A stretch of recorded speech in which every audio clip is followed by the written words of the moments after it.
four-year political science academy with a focus on community service and service learning. The amount of times I've actually recited that statement is too many to count. I've said it to potential students, even to my god sister who will be joining the program next year.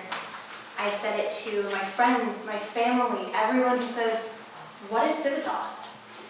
But in truth, Civitas is so much more than just a four-year political science academy. Civitas affected my life personally in so many more ways than just being a school program. That's one extra curricular activity. It's not just like soccer that helps you get in shape. Civitas helped mold me into being respectful. I was a little bit of a rebellious child, and it helped me learn, helped me grow. And now that Civitas is ending, along with high school, which is a little bit of a scary thought, looking back, Civitas has been the best part of my high school career. When I first started Civitas, actually, I didn't want to do it. I was trying to get away from going to Hiram Johnson High School, and my mom said, "Hey, there's this thing called Civitas at Rio Americana. You should apply." I had to fill out this huge packet and do an essay and then go for an interview, and it was one of the scariest things I've ever done in my life. But it really helped prepare me for the future. And then all those skills came back in junior year when we had to do an internship. As I'm sure you've heard plenty about, mine was at the Assembly Transportation Committee, and I had a fantastic time. I not only got to see how these processes worked and how everyone interacted, but I also got to learn how to dress, how to present myself, how to be more respectable and make people impressed by my presence and not hide in a corner or be noticed for something negative that I did, which was pretty common for Civitas. My personal experiences in Civitas led me to want to change society's view on people and the way that children are seen in today's society. I wanted children to be more comfortable with themselves by helping them with the slogan, with the Kellogg's campaign of "Get up and play an hour a day" to help prevent childhood obesity. And my thought was, there's a lot of kids who are obese, and maybe they can't help some of it, but they can help part of it. So I went out to local elementary schools, and I said, I'm here to teach you guys about childhood obesity. I'm here to teach you the risk factors. I'm here to teach you healthy habits that you can do. Contain Corelis, please report to the attendance office. Contain Corelis, please report to the attendance office. Sorry. I wanted children to be more comfortable with themselves and how they look. Because we see on the media these women who are very thin and they're portrayed as gorgeous. And these children have this image thrust upon them in a way that I thought was unfair. Being physically fit and comfortable with your body leads to a more positive self-esteem, which leads to better grades and, in general, more positive people. So, my senior project, I was determined to at least make a small difference in my community by going out and playing my favorite childhood games, leapfrog and tag, and all of these crazy games that I played when I was little just for fun. To teach these kids that getting up an hour a day, to play and to be healthier, and to feel better about yourself doesn't take a huge gym full of treadmills. It just takes a couple friends and your parents. And you can not only be healthier, you can also be happier and live longer. I was very excited when I found a way to incorporate both working on an issue of childhood obesity that I was really passionate about, because I used to want to be a nutritionist, and to also give back to my community while I ran around and played my favorite childhood games. I was just blessed. I went to 6 different elementary schools and played all sorts of games, and then gave a presentation, which I have here if we have time, I'll get to. I showed the children, this presentation. And I've got a little bit.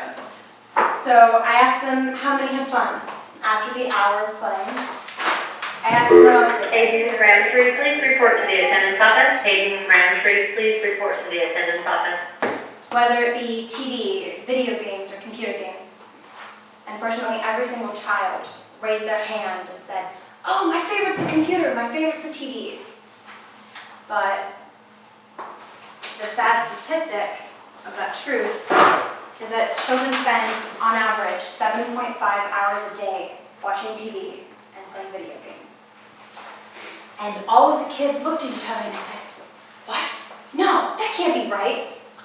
I told them that they spend longer on a cell phone or a TV than they do in school. And all of the kids immediately said, "Can we go back to playing? Can we do something else?" So because of this, childhood obesity rates have raised in the past decade. They've tripled. So now, 1 in every 3 children in Sacramento has become obese. And to me, this was one of the most serious problems that our future will now have to face. Because being obese as a child restricts your ability to lose weight as an adult. And it also creates many problems later on.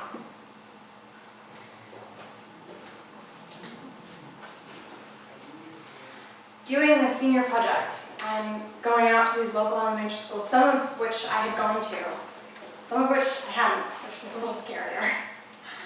It was an ultimate thank you to my community, but it was also a last milestone in my Cintas career.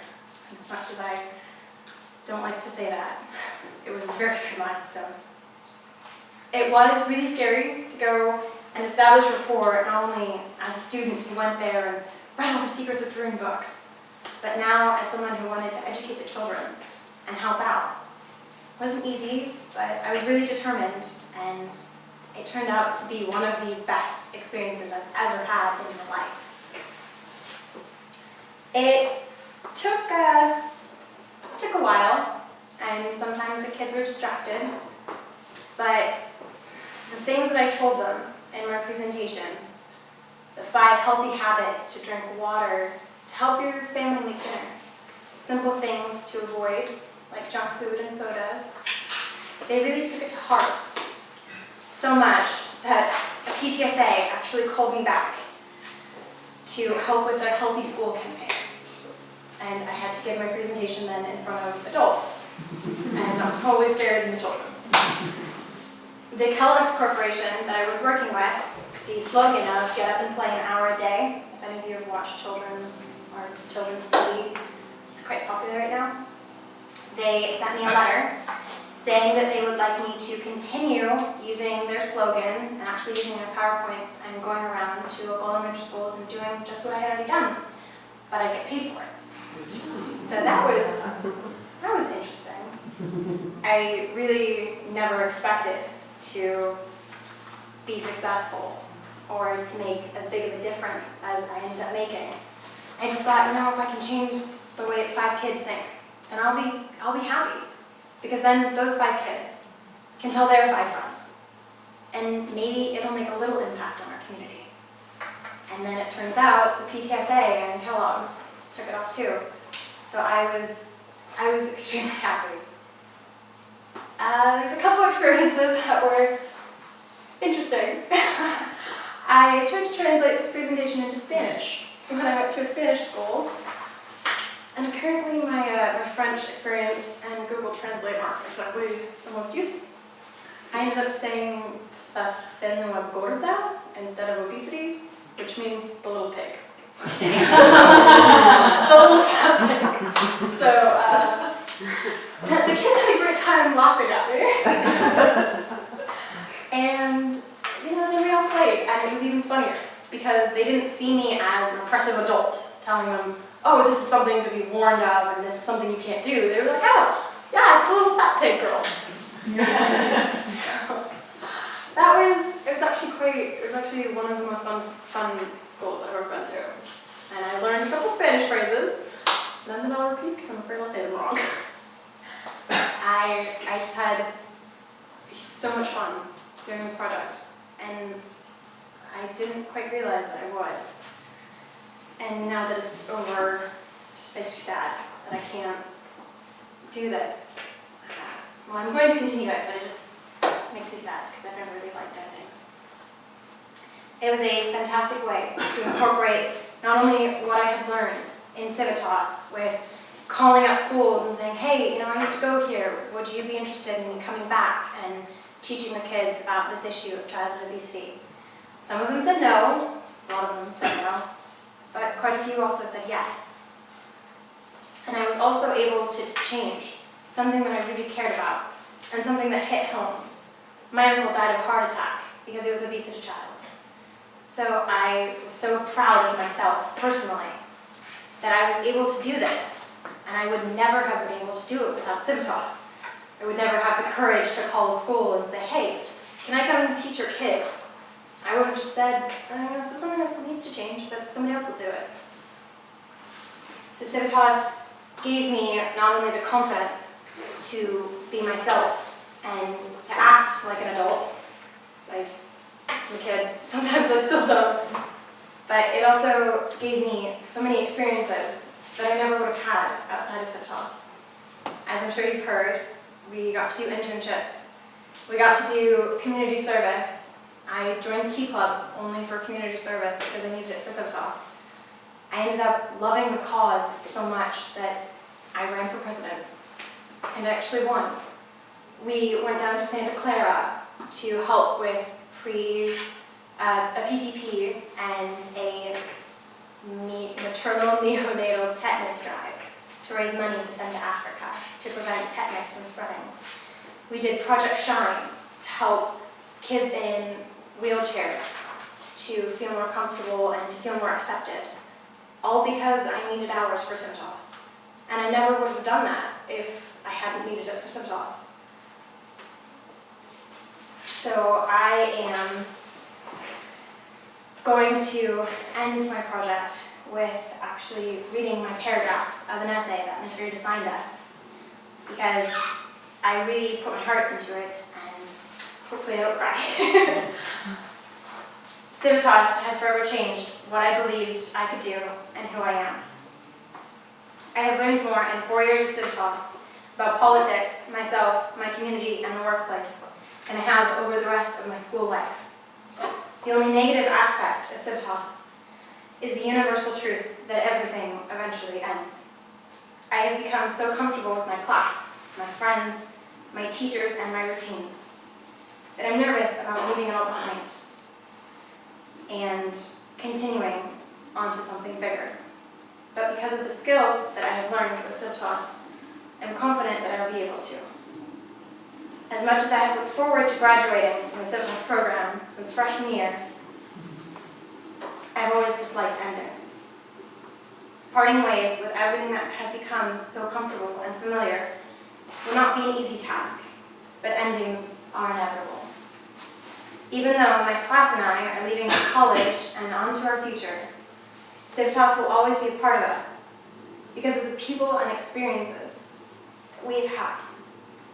Civitas has been a solid foundation that has guided me through to give me the most of my high school, and I'm so proud that I had the opportunity to be a part of it. The things that we have taught and the people that we've influenced, like you. Anyone in this room probably didn't know much about Civitas. Any time that we went to Perspectives and we showed our best foot and we said, we represent Civitas. It's a good school. It's the best program. We inspired one more person.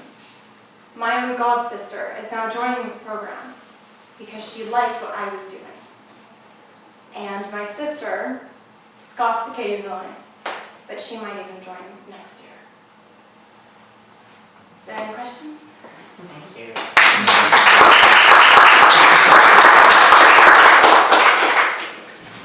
Okay, questions for Ariel in the presentation? Yes. Do you plan to continue your work past this For the school? Kellogg's and the childhood obesity? Or? Yeah. So far, they've offered me a job for a year.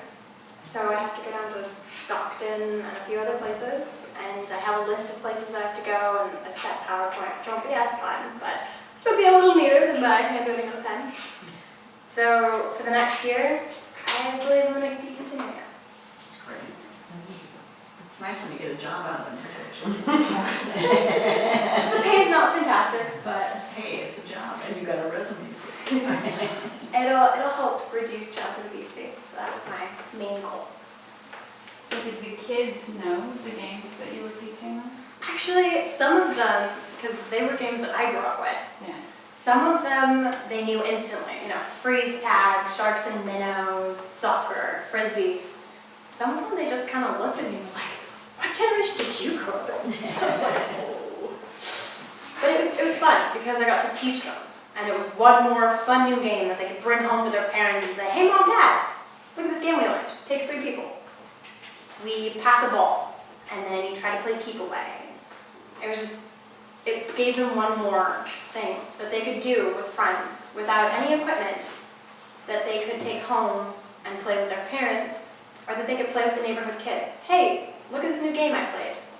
Let's play it." So some of them they did and some of them they didn't, but now they have one more game that they can play. What's next for you now? College-wise, career-wise? As I said, I wanted to be a nutritionist, but then I felt that I'd have my heart broken too many times by not being able to affect as many people as I would think.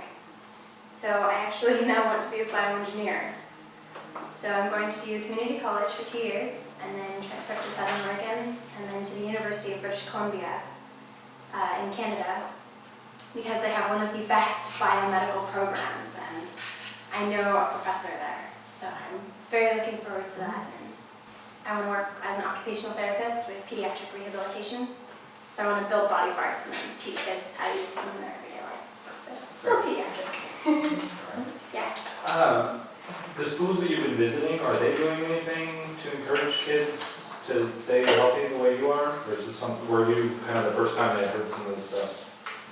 Well, there's this campaign for Kellogg's that I saw on TV, but a lot of the schools weren't really sure how to proceed. And there's rules and regulations they had to follow, make more of a change in the Healthy Schools campaign. So the first thing was eliminating the selling of sodas and junk food. Ho-hos they used to sell, and the little cupcake things, Hostess cupcakes. And then I said, well, if we don't sell Pop-Tarts and we don't sell junk food, and instead we sell Pop Chips or Hanson soda if you want to have soda. We actually just got a new vending machine here, and it's a healthy vending machine. Everyone was amazed. High schoolers, "Oh, hey, healthy food." And the kids didn't like me for a while because I got their Pepsi taken away. But then they tried hand-ons, and they're like, "Yeah, this is okay." So I guess some of them, it was old information, but the schools themselves are slightly restricted. So now they have to do alterations to make it a little better, because I still have some trouble. Doing your advocacy work, that's great. All right. Do you have a sense, do you have a Yes, absolutely. do you have a sense about how much, people have, personal responsibilities with kids, take their growing health and play and whatnot, how much, is due to their parents, maybe, not educating them properly, or, not being able to be involved in their daily life? What I learned was when I did 2 different schools, one from Stockton and one from my neighborhood, 4 blocks down my street. The one from Stockton tended to actually have more obese children because of the low-income families and the situations like that. So in that circumstance, I actually had the parents with me, which is really scary. And I did a program called Under $10, which is another program that I borrowed and adopted. And it shows all of the healthy things that you can buy under $10. One of them was you can buy 6 cans of beans, tortillas, cheese, and chicken, and you can make chicken burritos and just fry them up easily instead of going to McDonald's and buying 4 hamburgers and 2 drinks. And what I noticed with the Stockton kids is they ate a lot more fast food. So that's why I brought that campaign in. So to teach not only the parents, but also the kids, fast food may taste good, and it's okay every once in a while. But there are healthier things that cost the same amount, because what I was hearing a lot of was, well, healthy food just costs too much. Organic costs too much. So that Under $10 campaign really helped, and they're like, oh, I never knew that. It's simple combinations of things like vegetables you can buy, and you can make a pork meat